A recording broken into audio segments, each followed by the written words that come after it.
Praise the lord. అనుదినం దేవునితో అనే కార్యక్రమాన్ని ప్రతిరోజు చూస్తున్న మీ అందరికీ మన ప్రభువైన యేసుక్రీస్తు నామములో వందనాలు. ఈరోజు దేవుడు తన వాక్యపు వెలుగులో మనతో ఏమి మాట్లాడనై ఉన్నాడో దేవుని వాక్యాన్ని మనం పరిశీలన చేసుకుందాం. సామెతల గ్రంథం 3వ అధ్యాయం 5వ వచనం. నీ స్వబుద్ధిని ఆధారం చేసుకొనక నీ పూర్ణ హృదయంతో యెహోవా యందు నమ్మకముంచుము. ఒక డాక్టర్ గారిని పేషెంట్ నమ్మి ఆపరేషన్ థియేటర్ టేబుల్ మీద ధైర్యంగా ఆయనతో మత్తుమందు ఇంజెక్షన్ చేయించుకుంటున్నాడు. పేషెంట్ స్మారకం తప్పిన తర్వాత డాక్టర్ గారు తలుచుకుంటే ఆ పేషెంట్ను చంపేయచ్చు కూడా. కానీ పేషెంట్కు డాక్టర్ మీద ఉన్న నమ్మకం, ఇతడు నాకు మేలు చేస్తాడు అనే ఉద్దేశంతో డాక్టర్ గారికి ఎదురు మాట్లాడటం లేదు, డాక్టర్ గారిని ప్రశ్నించడం లేదు. ఆయన ఏమి చెబితే అది పేషెంట్ నమ్మకంగా వింటున్నాడు. డాక్టర్ గారిపై ఉన్నటువంటి నమ్మకం పేషెంట్ తనను తాను అతనికి అప్పగించుకునేలా చేస్తుంది. అదే డాక్టర్పై పేషెంట్ గనక నమ్మకం లేకపోతే ఏ మెడిసిన్ ఇచ్చినా కానీ అతడు ఊసి పారేస్తాడు. మరి మనము దేవునిపై ఎలాంటి నమ్మకం కలిగి ఉన్నాము అనేది మనల్ని మనం పరీక్షించుకోవాలి. దేవుడు నాకు మేలు చేస్తాడు అనేటువంటి సంపూర్ణమైనటువంటి నమ్మకం మనిషి కలిగినప్పుడు దేవుని ఆలోచనకు, దేవుని చిత్తానికి తనను తాను సంపూర్తిగా అప్పగించుకుంటాడు. మన చిత్తాన్ని దేవుని చిత్తంతో కలపకూడదు. చాలామంది ధోరణి ఎట్లుంటుందంటే, మనుషుల ధోరణి నాకు నచ్చినట్లే జరగాలి, నా ఇష్టమే జరగాలి అనుకుంటారు. ఆఖరికి ప్రసంగాలైనా బోధలైనా అంతే. చర్చిలో పాస్టర్ గారు చెప్పే ప్రసంగమైనా సరే నాకు నచ్చినట్లే ఉండాలి, అంతేగాని దేవుని చిత్తానికి నేను లోబడాలి. దేవుడు నాతో ఈరోజు ఏం మాట్లాడనే ఉన్నాడు, ప్రభువా నాకు గద్దింపైనా సరే నేను స్వీకరిస్తాను, నాకు హెచ్చరికైనా సరే నేను స్వీకరిస్తాను, నా బ్రతుకును మార్చుకుంటాను, నా జీవితాన్ని సరిచేసుకుంటాను అనేటువంటి ఆలోచన చాలామందికి ఉండదండి. నచ్చితే లైక్ చేస్తారు, షేర్ చేస్తారు, నచ్చకపోతే స్క్రోల్ చేస్తారు. స్వబుద్ధిని ఆధారం చేసుకునక అని బైబిల్ గ్రంథం సెలవిస్తుంది. స్వబుద్ధిని ఆధారం చేసుకుంటున్నారా? ఈ దినాల్లో ఎలాంటి క్రైస్తవులుగా మనం ఉన్నాం? ఎలాంటి బోధన ఇష్టపడుతున్నాం? ఓ గర్విష్ఠురాలా, నీ భర్తను క్షమాపణ కోరితే తప్పితే నీ జీవితంలో నెమ్మది ఉండదు, ఇలాంటి ప్రసంగాలు సాధారణంగా ఇష్టపడరు. ఓ బాధ్యత లేని పురుషుడా, నీ బిడ్డలకు మంచి చదువునిస్తున్నావు, మంచి స్కూల్లో చేర్పిస్తున్నావు, మంచి జీవితం ఇవ్వాలి, ఆస్తి ఇవ్వాలి, అంతస్తు ఇవ్వాలి, పేరు ప్రఖ్యాతులు నా పిల్లలు సాధించాలని అనుకుంటున్నావే, కానీ విశ్వాసం అనే స్వాస్థ్యాన్ని పిల్లలకి ఇస్తున్నావా? నీ బిడ్డలకు విశ్వాసపు నడకను నేర్పిస్తున్నావా? దేవుని వాక్యాన్ని కంటత చేయడం నేర్పిస్తున్నావా? దేవుని మార్గాలలో వారు నడిచేలా నువ్వు ప్రోత్సహిస్తున్నావా? నీ పిల్లల కొరకు ప్రార్థించే తండ్రిగా నీవు ఉన్నావా అనేటువంటి ప్రసంగాలు సాధారణంగా ఏ పురుషులు కూడా ఇష్టపడరు. ఓ యవనస్తుడా, ఓ యవనస్తురాలా, నీ తల్లిదండ్రులు ఎంతో కష్టపడి రక్తాన్ని చెమటగా మార్చి నీ కొరకు ప్రయాసపడుతున్నారు, ఎంతో కష్టపడి ఫీజులు కడుతున్నారే.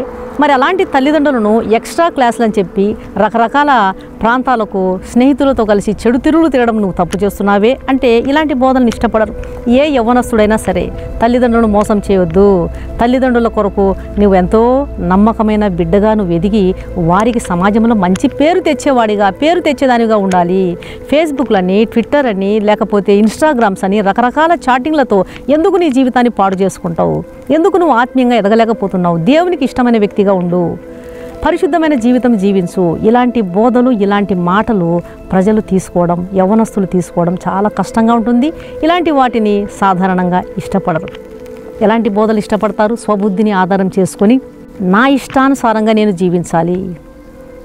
ఎలాంటి బోధలు ఇష్టపడతారండి ఈ దినాల్లో ప్రజలు? దేవుడు ఆకాశం నుండి నీ ఇంటికి నిచ్చెన వేసినాడు, ఇప్పుడే ఈ క్షణమే దేవుడు దీవెనల వర్షం నీ మీద కురిపించబోతున్నాడు. చూడండి, మనుషులు తమను తాము ఎంత మోసపుచ్చుకుంటున్నారు. ఒక స్త్రీ ఏడ్చుకుంటూ పాస్టర్ గారి దగ్గరకు వచ్చిందంట. అయ్యా, నాకు చాలా దుఃఖం అవుతుంది, నాకు చాలా బాధ అవుతుంది, నా కోసం ప్రార్థన చేయండి అని వేడుకుంటుందంట. పాస్టర్ గారు అన్నారంట, చూడమ్మా, గతంలో నువ్వు నా దగ్గరకు వచ్చినావు, ప్రార్థన చేశాను, నువ్వు ఉంచుకున్న వాడిని విడిచిపెట్టావా అన్నాడంట. లేదండి, విడిచిపెట్టలేదు. మరి అదే పాపంలో కొనసాగుతూ దేవుడు నీకు మేలు చేయాలి, దేవుడు నీకు దీవెనివ్వాలి, దేవుడు నీకు హెచ్చించాలి అంటే నువ్వు కోరిన కోరికలు నెరవేరాలి అనుకోవడం తప్పు. ఇది ఎంత తప్పు! నీ పాపాన్ని విడిచిపెట్టకుండా దేవుడు నన్ను దీవించాలి, నీ వ్యభిచారాన్ని విడిచిపెట్టకుండా, నీ త్రాగుడు విడిచిపెట్టకుండా, నీ లంచగొండి స్వభావం విడిచిపెట్టకుండా, నీ అబద్ధాలాడే స్వభావాన్ని విడిచిపెట్టకుండా దేవుడు నన్ను దీవించాలి, దేవుడు నన్ను హెచ్చించాలి, దేవుడు నన్ను ఆశీర్వదించాలి, దేవుడు నన్ను స్వస్థపరచాలి అనుకోవడం చాలా తప్పు. మన ప్రార్థన దేవుడు ఆలకించాలంటే మన ప్రవర్తన దేవునికి ఇష్టకరంగా ఉండాలి. నీ ప్రవర్తన దేవునికి ఇష్టకరంగా లేకపోతే దేవుడు నీ ప్రార్థన ఆలకించాడు. దేవుని వాక్యం సెలవిస్తుంది, పూర్ణ హృదయంతో నీ దేవుని యందు నమ్మకం ఉంచుము. ఇది ఒక్కరోజుతో అయ్యే పని కాదండి. అపోస్తలుడైనటువంటి పౌలు గారు అంటున్నారు, నేను నిశ్చయించినది నేను చేయక నేను ద్వేషించినదే చేయుచున్నాను.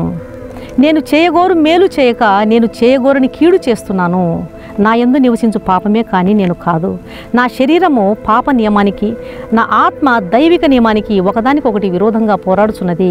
మరణమునకు లోనగు ఇట్టి శరీరం నుంచి నన్ను ఎవడు విడిపించును అని పౌలు గారు కేకలు వేస్తున్నారు. అదే ఆత్మీయంగా ఎదిగిన తర్వాత, సంపూర్ణంగా దేవుని చిత్తంలో కొనసాగిన తర్వాత పౌలు గారు అంటున్నారు, నేను క్రీస్తును పోలి నడుచుకునుచున్న ప్రకారం మీరు నన్ను పోలి నడుచుకోండి.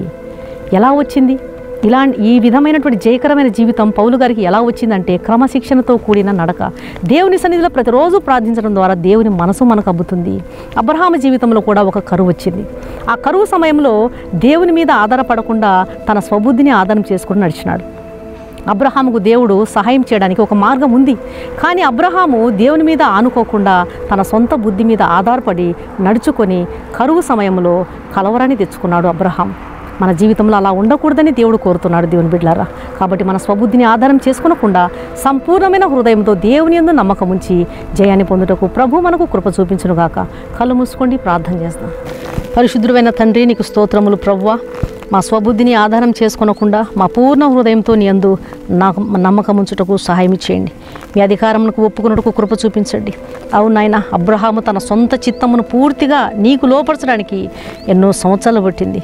దయచేసి తండ్రి, మీ దాసుడైనటువంటి పౌలు గారు కూడా ఆరంభ దినాల్లో ఉన్నటువంటి మనస్సు ఆఖరికి నీ సారూప్యంలోకి నడిచేంత స్థితికి మీ దాసుడు ఎదగగలిగినాడు. ప్రార్థన జీవితం, క్రమశిక్షణతో కూడిన ప్రార్థన జీవితం మేము కలిగి ఉన్నప్పుడు మా ఇష్టాన్ని మీ చిత్తానికి కంప్లీట్గా లొంగదీస్తాం, లోబడతాం. హృదయమంతటితో నీ చిత్తానికి లోబడతాం. దయచేసి అలాంటి జీవితాన్ని మాకు మీరు దయచేయండి. కరువులో నుంచి అబ్రహాన్ని విడిపించడానికి మీకు ఒక మార్గం ఉంది. కానీ అబ్రహాం అక్కడ తన సొంత చిత్తాన్ని జరిగించినందువలన తన సొంత బుద్ధిని ఆధారం చేసుకొని సొంత చిత్తంలో నడిచి కలవరానికి గురైపోయాడు.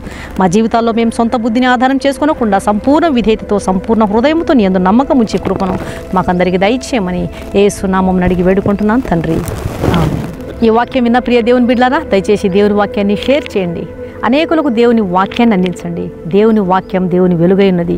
అనేకుల హృదయాల్లో, అనేకుల జీవితాల్లో ఆ వాక్యం వెలిగిస్తుంది. ఎక్కడ దేవుని వాక్యం ప్రకటించబడుతుందో అక్కడ చీకటాత్మలు లయపరచబడతాయి. కలవరాన్ని సృష్టించే దురాత్మలు తరిమివేయబడతాయి.